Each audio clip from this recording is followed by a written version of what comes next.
Right. So starting from social influence and group processes, the chapter 7th of class 12th, we'll be discussing this in these headings. So given in green are all the definitions given in NCERT. So what do we mean by a group? It is an organized system of two or more individuals who are interacting and interdependent. So they should be in communication with each other, and also they should be dependent on each other in some way, in means of either communication or any transactions which are occurring between them. They should also have common motives. So for example, they could be to achieve some targets, they could be to study for a common exam, and have a set of role relationships among its members. So there are fixed roles as to who will do what, who is the leader, if there is any leader, what would be the function of all the members, and have norms that regulate the behavior of its members. So the behavior of the group members, there should be some agreed upon norms. They don't have to be written, but they can be unsaid rules. So definition of group in 5 parts. It can be, so it is an organized system of two or more individuals who are interacting and interdependent, have common motives, and have a set of role relationships among its members, and have norms that regulate this behavior of its members. Moving on, it is also, now we talk about its characteristics. There are 8 in total given in NCERT. So it is a social unit, and it is made up of more than 2 individuals. That's when we call it is a group, and all the members have a sense of belongingness, that yes, we belong to a group, and there's a sense of unity amongst everybody. They have common motives and goals, something which came in the definition as well. They are interdependent, again came in the definition. They are trying to satisfy a need through joint association. So through joint effort or association, they are trying to either have some common goals and satisfy their needs. They interact directly or indirectly, and their interactions are guided by some rules and norms which can again be unsaid. Now, how do we differentiate between what's a group, what's a team, crowd, and audience? So when we talk about crowd, it is just a collection of people who may happen to be present at a place by chance. So for example, in a market, they may be present just for shopping, and a lot of people gathered there would make a crowd. There is no structure or any feeling of belongingness in a crowd which was there in a group, and the behavior is either irrational, which is what is given in NCERT, but it can be unrelated as well to each other. And there is again no interdependence amongst members, as you would not be dependent on other shoppers in a market.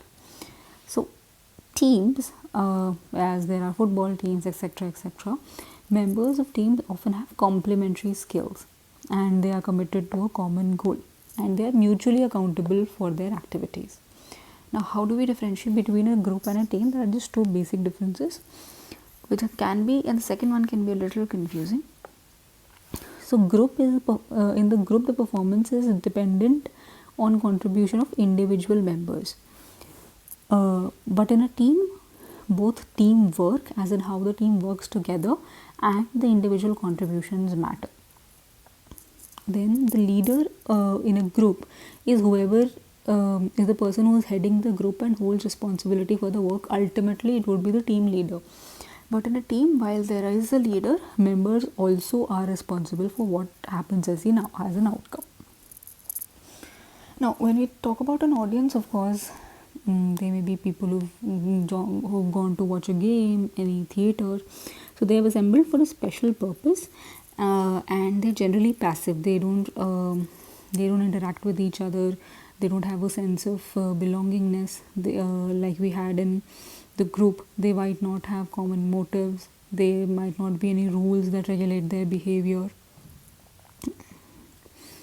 And mobs are a group of people in which there is a definite sense of purpose, and there is polarization. Attention means that the mob is gathered for a specific purpose.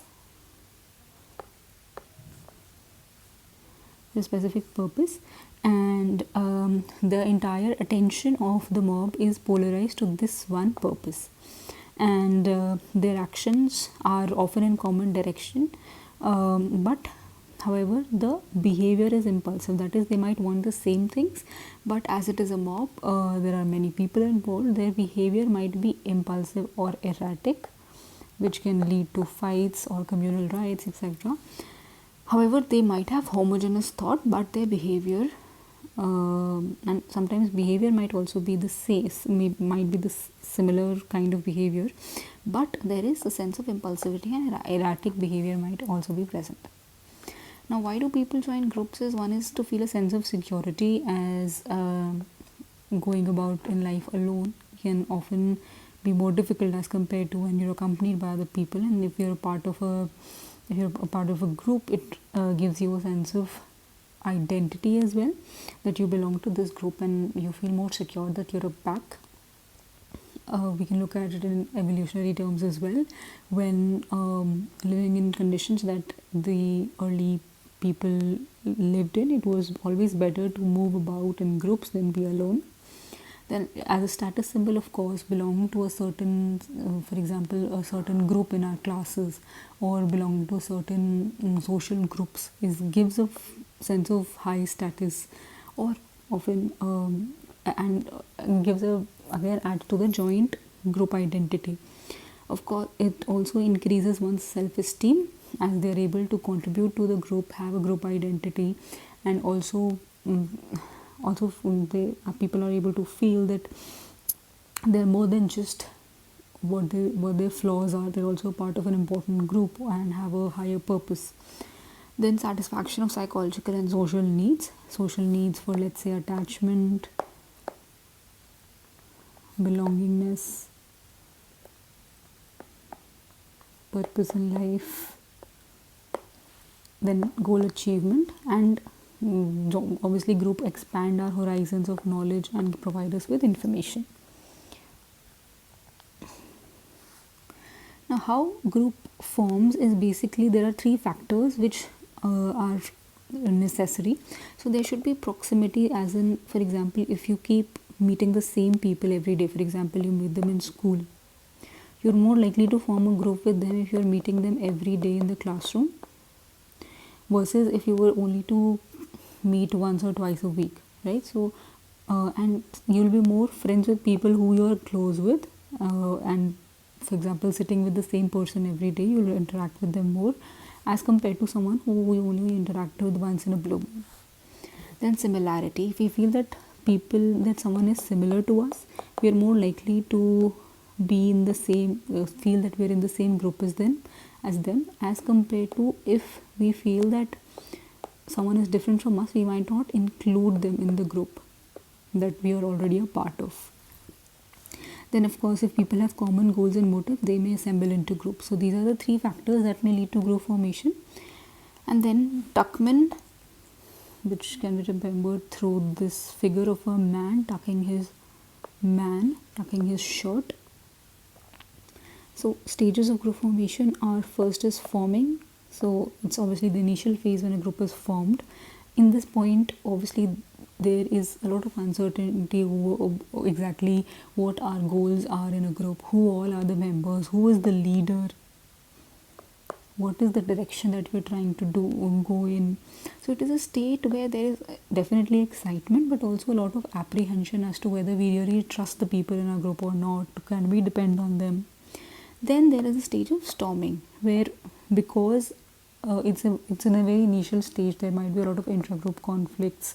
There might be multiple people who want to be leaders. There might be multiple people who want to go in different directions. But so, however, Tuckman said that at the end of this stage, a leadership is established and hierarchy is also established as to who is doing what, who has what work, and who has what position in the group. Then third is group norms are established and positive group identity is formed. Then performing, that is moving towards the goal, and for some groups, most of the groups, this would be the last stage. But for example, there are these projects which can be done in organizations. After the goal is achieved or the project is completed, there might be the stage of adjourning, where the group is disbanded.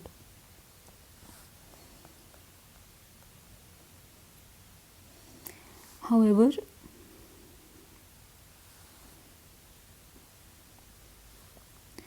the groups do not always proceed from one stage to another. There might be that some groups jump one or two stages, but this is a general group forming stages that has been given by Tuckman. Now we talk about group structure. So in group structure, of course, there are roles as to who is responsible for what, who is the leader, who is the manager, for example, who if there is a school project, then who will collect the information, who will make slides, who will be presenting, who will form WhatsApp group. So roles, which are the typical behaviors that depict a person in a given context. Norms, which can be both unsaid or even said rules about the behavior with respect to each other and the functioning of the group. Then status, which is the relative social position given to the group members, as to, for example, if there is someone quite old to the rest of the group, they would naturally be someone who is more looked upon, who's given different set of responsibilities. So this is something which is ascribed, that is due to the person's characteristics. For example, if there is a boy in a group full of girls, he might be given or ascribed some duties which are unrelated to his abilities, just because of the fact that he's a boy. However, achieved status would be, for example, someone has done a tremendous amount of good work, or even has done badly in any area. Then the status would be achieved by the person. So next is cohesiveness, that is the sense of togetherness and mutual attraction amongst the group members, how much they regard themselves. And it is also something called the we feeling in the group. When the cohesiveness is excessive, it is called something as the group think, which was a term given by Irving Janis. He said that it is how a group's desire for unanimity, that is having one thought in group, so only one thought process or similar idea about a particular concept, overrides realistic decision making. So how much so for example, if the group wants that everybody should have a similar opinion on, let's say, a ball, so if there are 5 people in the group thing is that everybody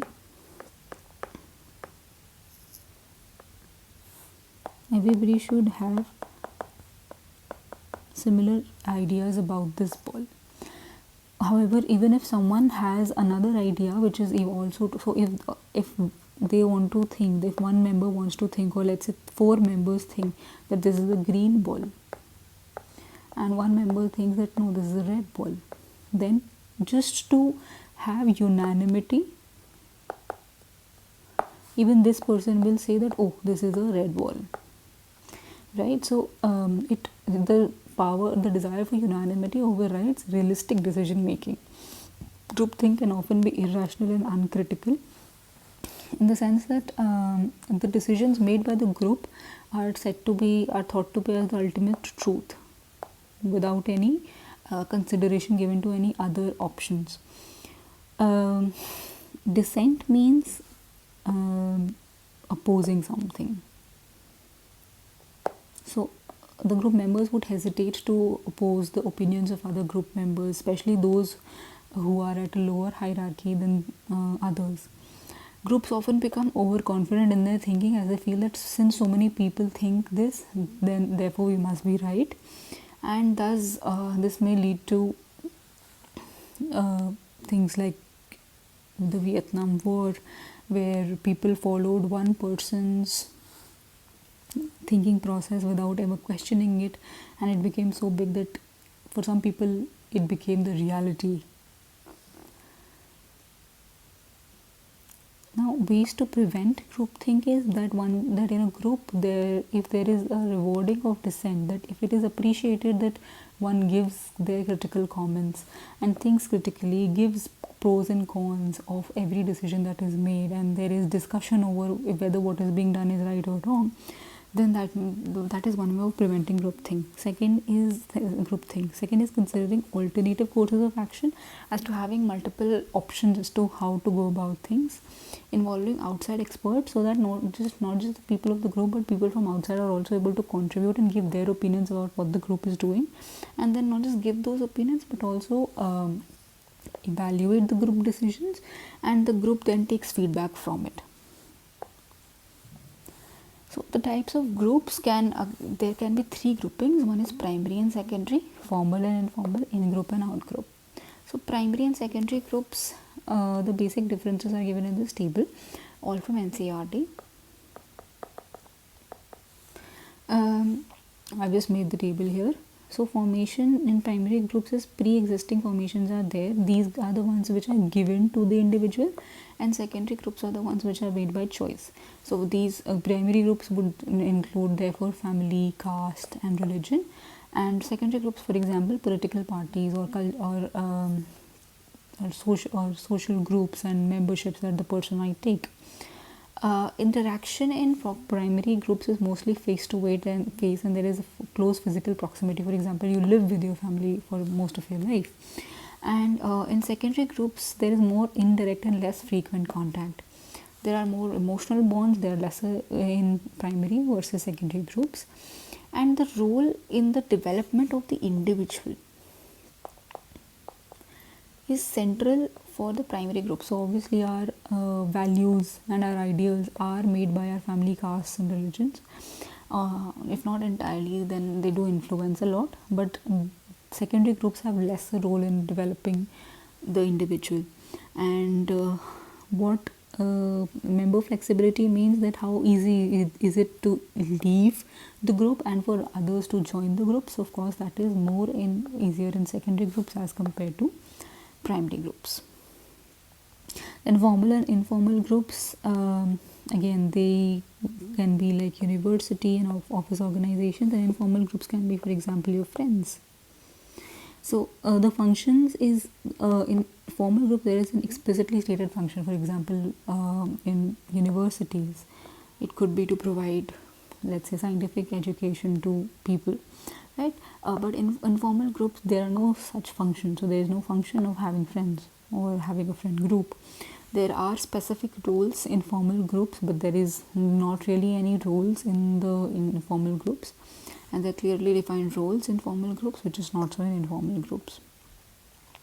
Now, in groups and out groups is a pretty easy concept. The definition for in group is that it is one's own group, and out group is something that you're out of. So a group which does not belong to you. So basically, in is the we group and out is the they group. Now, influence of group on individual behavior. One is social facilitation. So this means that how influence of group on individual behavior means that how being a part of a group or there being a group influences one person's behavior. So social facilitation is a concept which says that performing alone but in the presence of others. Presence of others leads to arousal and can motivate individuals to enhance their performance. So often if we have to perform something, or if we have to play, if there are our friends around us, we might perform better so that we don't get made fun of. So that might increase or enhance our performance. If they are already good at solving something, this might help in increasing the performance. And social loafing is that in which the output are pooled with those of other group members, and there is reduction in individual effort when working on a collective task. So here they give an example of tug of war, where they say that so for example, in the game of tug of war,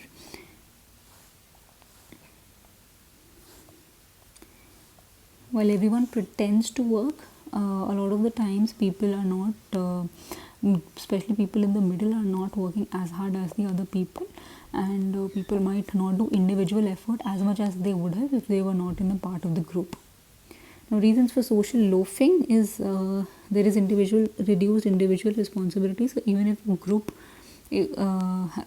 sees failure, no one individual would be generally held responsible for it.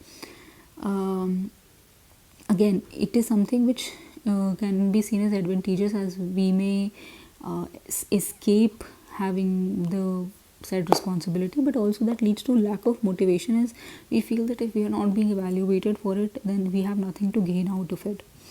Then if there is no comparison between group performances, that would also lead to social loafing, poor coordination if there are any fights among the members, if they haven't strategized well, that might also be a reason. And group membership lacks personal significance. So if we are not interested in the group's interests, we might not perform or be worried about how the group does, and in general. Now, ways to reduce social loafing is make individual in efforts identifiable. So, for example, commending those, or giving affirmative reinforcement, positive reinforcement, or any praises to those who are doing well, and increasing commitment to task success, highlighting the importance of the task that is being done, and strengthening group cohesion. Overall group connectivity, if it is improved, then of course it will lead to a better group performance. Now, group polarization is that group tends to make more extreme decisions than individuals. So it is more easier for individuals to for a group of people to make decisions which they would otherwise not have made on their own. So may take excessively, and thus they can take a lot of excessively weak or harsh decisions. Reasons for this group polarization is that exposure to new arguments reinforces the existing views. So, for example, if I might think a certain way about, let's say,